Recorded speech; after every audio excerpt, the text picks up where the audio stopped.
విశ్వాసంతో పట్టుకోవాలి. వాటి కోసమే తరచుగా మనం ధర్మ కార్యాలు చేయాలి. ఎందుకు తీర్థయాత్రలు చేస్తున్నాను నేను? ఇలా తీర్థయాత్రలు చేస్తే ఆ మార్కండేయుడికున్నంత భక్తి విశ్వాసం లభిస్తుందిట. ఎందుకు భాగవత సప్తాహాలు చేయాలి? వీలున్నప్పుడల్లా పీఠంలో భాగవత సప్తాహం లేదా క్షేత్రంలో భాగవత సప్తాహం చేస్తున్నామంటే భాగవత సప్తాహములు నిరంతరం చెయ్యగా చెయ్యగా చెయ్యగా మార్కండేయుడికి ఏర్పడినంత భక్తి ఏర్పడుతుంది చెప్పారండి ఆ మహిమలో. తరచుగా భాగవత సప్తాహాలు విసుగు లేకుండా భక్తితో చేస్తే మార్కండేయుడికి కుదిరినంత భక్తి కుదురుతుందట.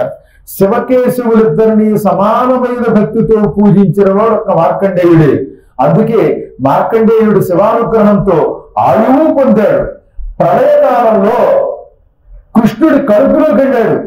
కృష్ణుడిని మర్యాదగా చూశాడు. ఆ భాగ్యం ఎందుకు కలిగింది మార్కండేయుడికి? 1000 భాగవత సప్తాహాలు చేశాడు ఆయన. ఇన్ని 1000 భాగవత సప్తాహాలు. అందుకే ఇన్ని సప్తాహాలు ఎందుకు చేస్తున్నారంటే అది కారణం. ఇదో మళ్ళీ రేపు 20వ తారీఖు నుంచి మళ్ళీ భాగవత సప్తాహం చేస్తున్నాం. మీరందరూ మీకు తోచిన వాళ్ళందరూ మీ పేర్లు ఇచ్చేయండి.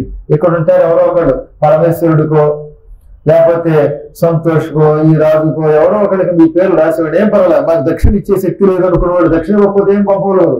దక్షిణ ఏంటి నాకు అంటే భగవంతుని మీద భక్తి కలిగి ఉండడమే అసలైన దక్షిణ. కానీ భాగవత సప్తాహాలు జరగాలి. భక్తులందరూ కూడా మార్కండేయుడిలా తయారవ్వాలి. ఆ మార్కండేయుడికి అంత ఆయువు వచ్చిందంటే, అంత ధైర్యం వచ్చిందంటే కారణం ఇవే. తీర్థయాత్రలు చేయటం, శివనామస్మరణం చేయటం, భాగవత సప్తాహాలు చేయటం, వీటి వల్ల ఆయనకు అఖండమైన ధైర్యం వచ్చింది.